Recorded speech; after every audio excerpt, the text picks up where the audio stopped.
Lemon Amiga friend.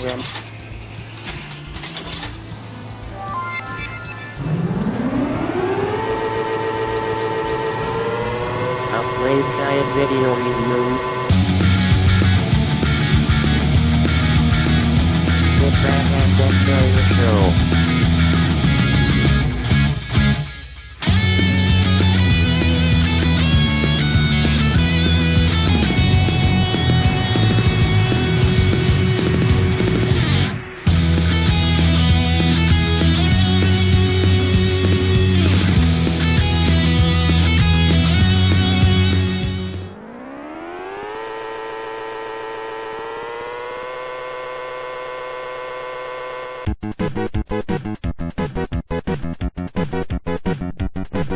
Hi, welcome to another Game Guide playthrough review. This time we'll be looking at the 1988 game Super Hang-On, ported to the Amiga by Electric Dreams from the Sega. So if you press C to change the control to joystick and S to change the sensitivity to high, we'll then get to choose the in-game music, whatever we like. Let's choose the winning run because it seems like the best one, and dive into the game. This is Africa, the easiest level in the game. There are 4 different continents to play through, each one progressively getting harder with more and more stages.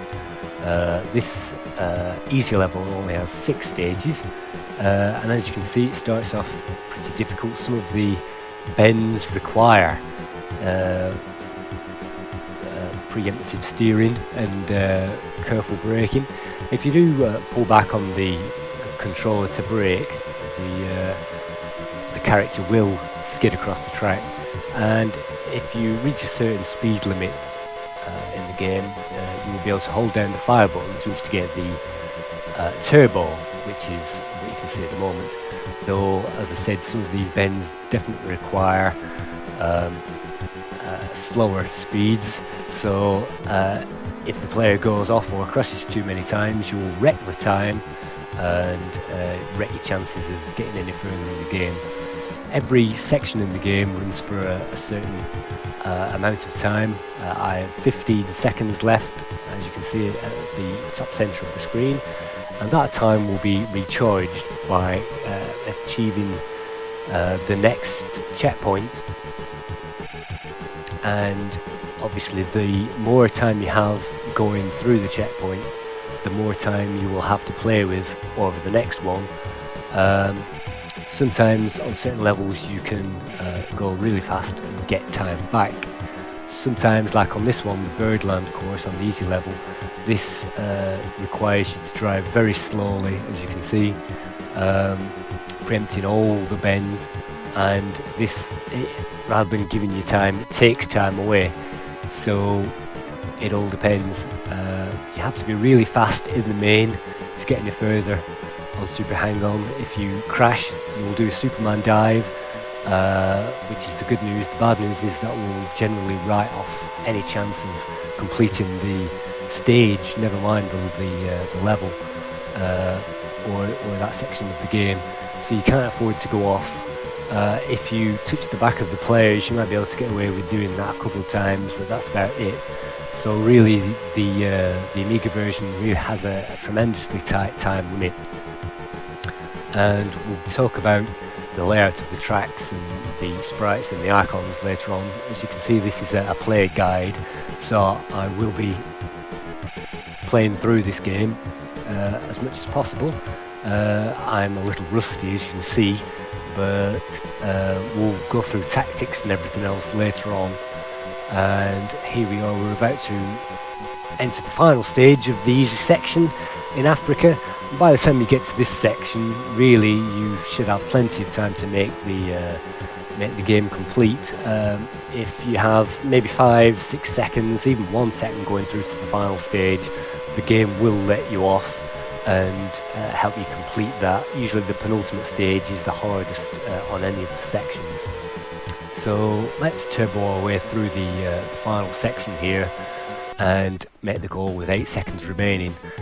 When you do that, you'll be presented by a complete bonus section, giving you a bonus for the time remaining, which in this case was 8.4 seconds, which gives me plenty of score actually. But looking at the score chart, 8 out of 16, which is my highest score, so it's just about half as good as I could have done given a better run at that. So let's enter our name into the high score table. Now, I've often heard it said that the Amiga port of Super Hang-On is the definitive one, arcade perfect. I don't agree with that. Let's check out the arcade version.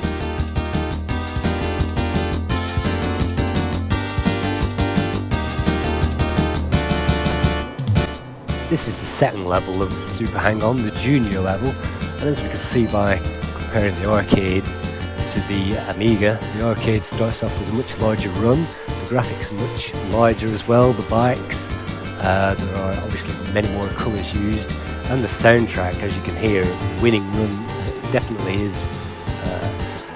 more clearly defined on the arcade version. So as for arcade perfect, I don't think so. That word was bantered around at the time, but I think the Amiga version is a pretty good interpretation, particularly compared to the Commodore 64 version, it has to be said.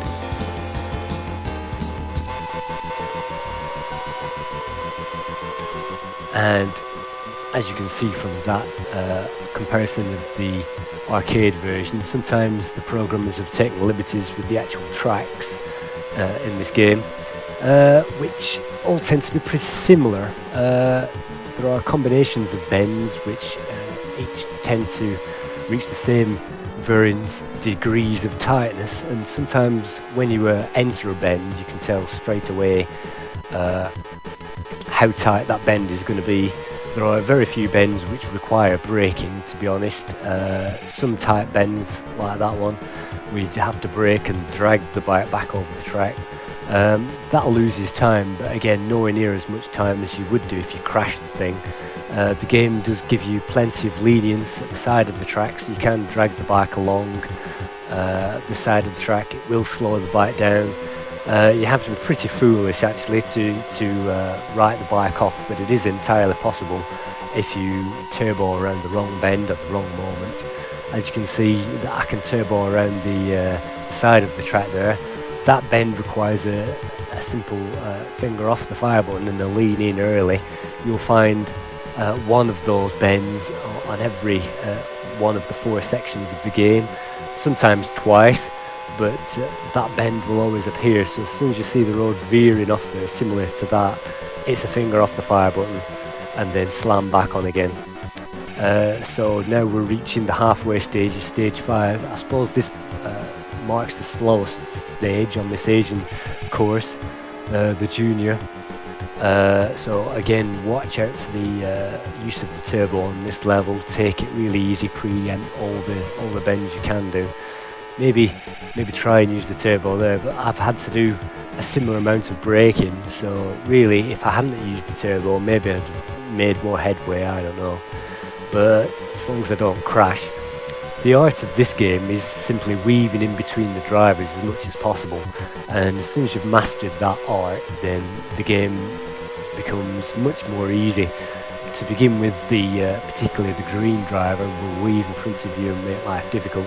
So it's the art of getting in amongst those drivers and kind of looking forward for those gaps. If you can reach those gaps, then the game isn't too bad. And the other aspect is, of course, bravery. If you can hammer on the accelerator on these brave parts, by knowing the tracks, I suppose. Finger off there for that one, that's another one of those sections. If you get to know those parts, bravery definitely leads to gaining further experience and gaining further on the tracks. So if in doubt, turbo, and if you go off on that section, you know not to bother next time. Another tight there, another finger off, another lean in. There isn't much variance in the game, and as you can see, the graphics could be drawn a lot better, particularly the background graphics on this section of the game leaves a lot to be desired, although as you will see later on, the backgrounds on the Amiga version of Super Hang-On does have a dual layer of parallax scrolling, a double layer, which isn't automatically apparent, but it is used to good effect on the later stages, the town stages. And there's me weaving in amongst the traffic there. Sometimes if you let go of the fire button, you can gain just enough grip, just enough of a lower speed, just to go enough manoeuvrability to weave in front of those drivers. And sometimes it's a case of taking the finger off the fire button just for a second, just to make sure you get that weave, that plant in the middle of a bunch of idiots driving in front of you, and then planting it back on the fire button again for another turbo manoeuvre. This is quite a fast course. If you're struggling for time at this point, turbo through all these sections as much as possible. You know the road is going to be lenient. We're coming up to the final track now on this course. Whenever there are signs like those women, you can guarantee there'll be finger off moments, there'll be definitely short bends. Any big signs on the side of the road means the game anticipates you ploughing into those at full speed, so I anticipate the game's logic by not falling for that. And unlike the rest of the courses, it does give you plenty of time to complete this last section, no problem, but that last section in this Asian level is pretty difficult. Drivers there still getting in front of me, weaving in the way, but I've reached it, 5 seconds remaining, so that wasn't too bad at all. Let's see how that compares to my high score on this level.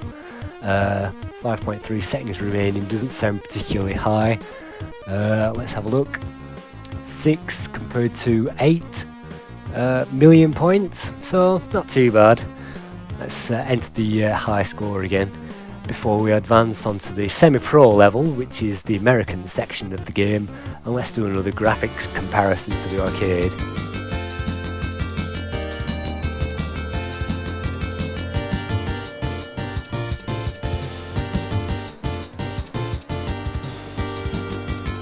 The American sections seems to start off with New York City, even with the World Trade Center classic skyline there. And as you can see, I'm going off on the arcade version, which means the arcade version must be harder than the Amiga version. Maybe it's just the control I used to play it, but don't forget, in the arcade there used to be an almost life-size bike which the rider had to use as a controller to play the game, which was one of the reasons to play it in the arcade in the first place. And the length of the tracks there are a similar time. The bike simply just doesn't feel like it has the same levels of grip on the arcade version as the Amiga version, and that definitely stands out. Although, as said before, the graphics are certainly better on the arcade, as they would be.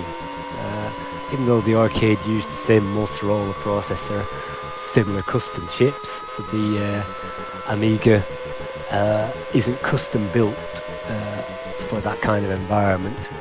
It's kind of a jack of all trades, so we don't get the arcade quality music. Although, having said that, they could have done the arcade quality music if they should have wished. Although this doesn't feel like a rushed port, the game is smooth, the graphics are smooth. I could be playing this on an Amiga 500, it would just be as fast as this, and so the game doesn't appear unfair. If the game weaves to the left or the right sharply, it does give you that pre-warning. If you have fast reactions, you can slam on there and glide around those corners, maybe just touching forward just to get around those hard bends, and again not taking anything too easy. We're on level 4 again, so as you can see, this is the slow stage. There is always one, and then we approach the first of our night courses, which we haven't seen before. The night courses start off tricky, as you can see, and get progressively more difficult. This one isn't too bad if you know where you're going, but I am taking it a little easier. You can tell the road's going to veer to the right there, and then veer to the left again. Right and then left. So sometimes you can preempt the thing, but you can usually tell when it's a good time to turn the turbo on and when you're going to be flung off the thing. This is the second of the night courses in probably be a lot harder than the first one, although it doesn't appear to be at this stage, weaving in and out of those players. At the top of the playboard, we can see the top score, which is the generic score. For whatever reason, this WHD load didn't save my high scores for this round, although I have gained a high score. Very nice effect there as the night goes into the daytime, and the score piles up. Also, a very nice visual representation of the levels there as the map bar scrolls along the centre of the screen. Not really too much to divert the player's attention from the main action. You really do have to get into the zone for this game, get into that period of the mind which blocks out everything else.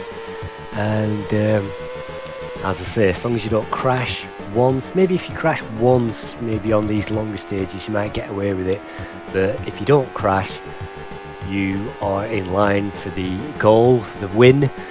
And if you do crash, you're not in line for anything. It's as simple as that, really, for the Amiga version of Super Hang-On, and even more so, I suppose, on the arcade version.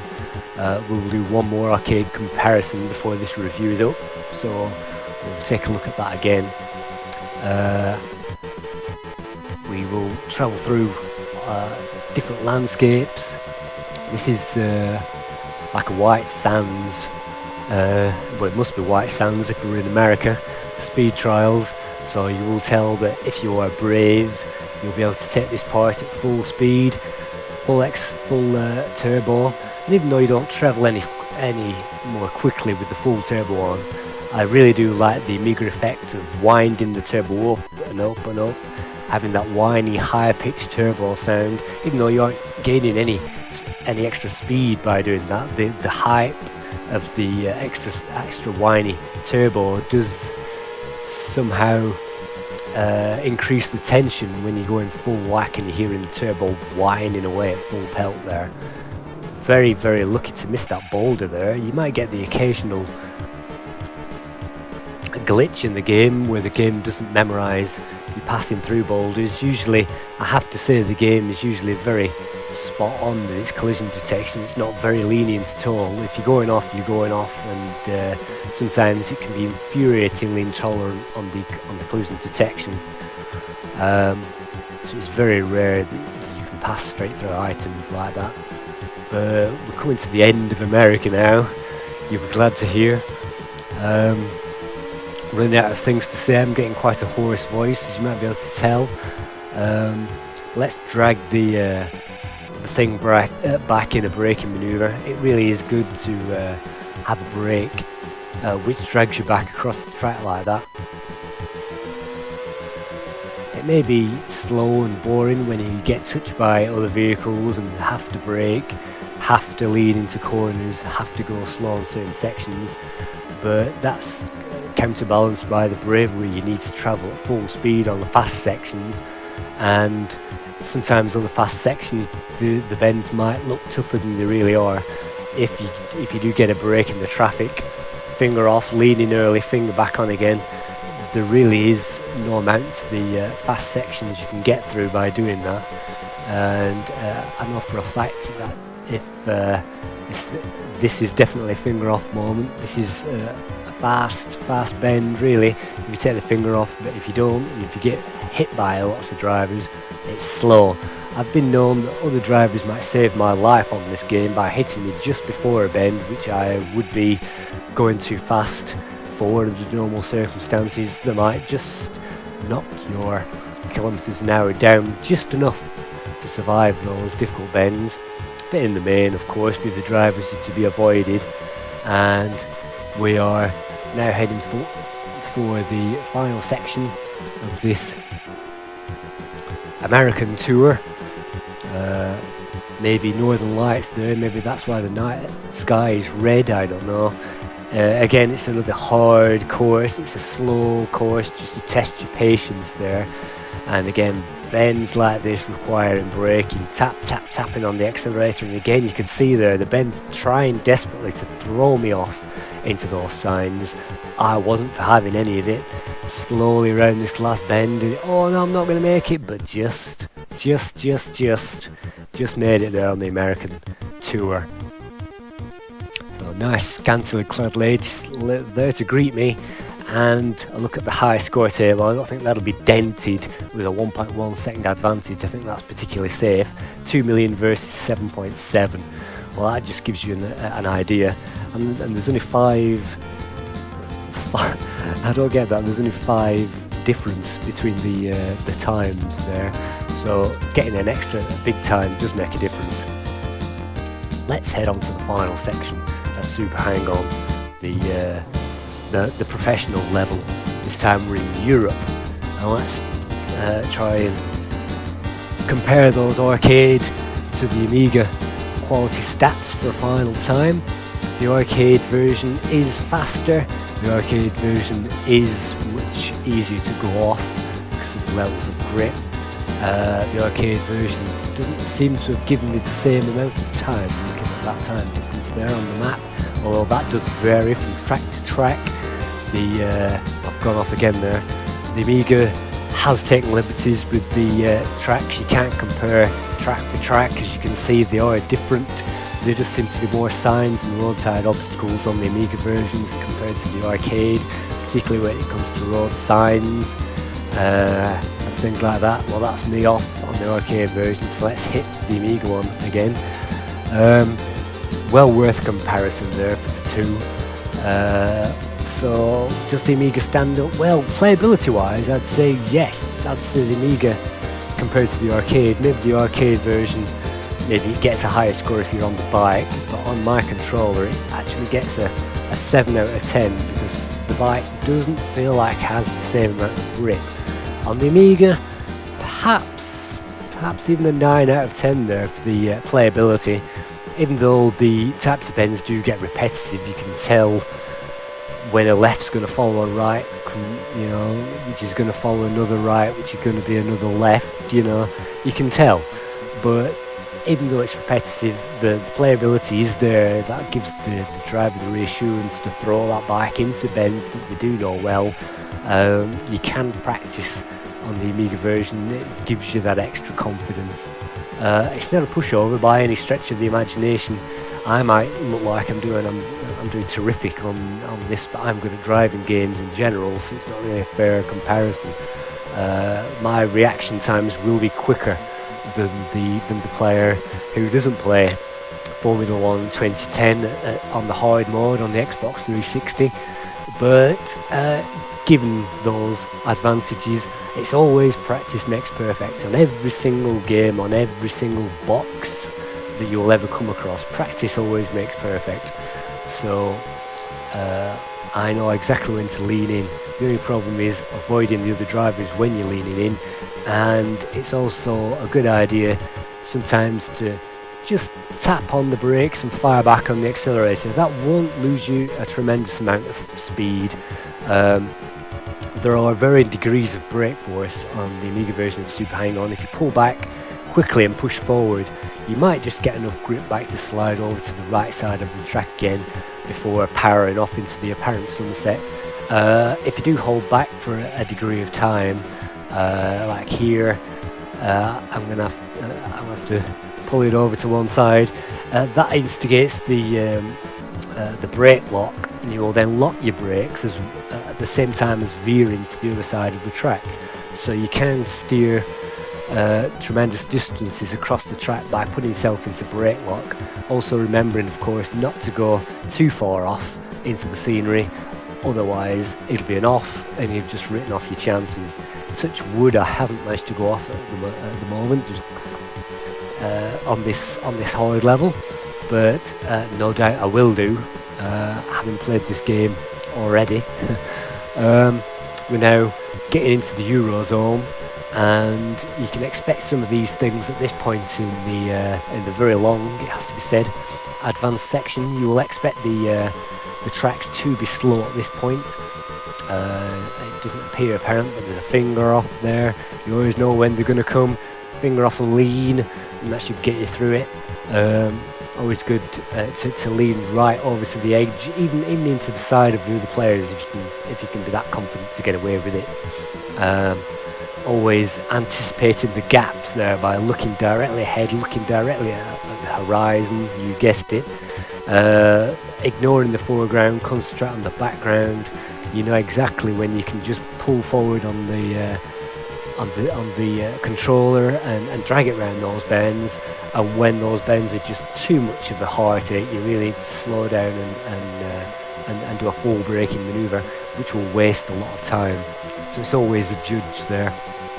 Compared to the Commodore 64 version, which, as memory serves, only had maybe 8 colours, the Amiga version is a dream. There's no multi-load in this thing, so you don't have to constantly rewind tapes and things like that.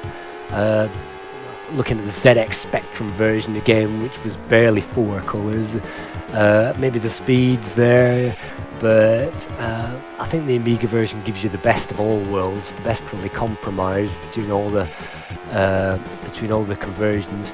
There's supposed to be an arcade perfect version available on the Xbox Live platform, apparently. If you're a member of the Xbox Live, you pay for that if you've got a gold edition, which I haven't. But apart from that, let's head on into the night courses for My Doom. Let's break there for that hard course. The night course is on the hard European level, or probably the hardest night courses.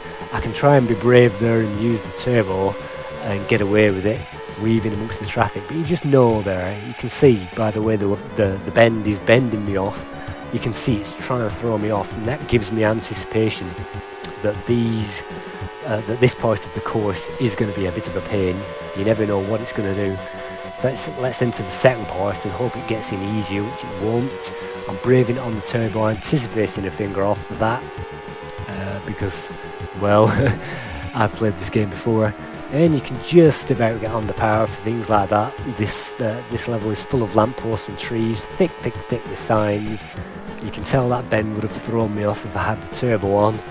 And so far so good, still 16 seconds remaining. Can I make it? Let's try the turbo. Oh no, that's it, I'm off. That's written off the entire level, the entire tournament, the entire championship, the lot. Can you believe it? One off. 1 second. Oh, just about makes it. Let's see how far I can get on this hard level then. I probably had maybe 12 seconds advantage going into that stage, no less than at least 8. And like I say, on some stages you can catch up, but this one after the night course makes sure you cannot catch up any more time. I'm struggling at the edge of grip there, struggling in between the other players just to get a bit more time, struggling to get the turbo on. Have I gained any more than 1 second? Yes, I've gained another second by going into the turbo zone. Let's see if I can, oh dear, again another hard one, and I'm off. I was trying too hard there to get an extra second. I mean, sometimes if you are the perfect driver, like I say, 1 off, that might not be the end of the road, but to the average player, to the intermediate player, to the semi-pro, 1 off, not only is it hard to get back from a time point of view, but you've written off your chances. So let's end it there. Thank you for viewing the Amiga version of Super Hang-On. Those are my high scores, 9 million. Thank you.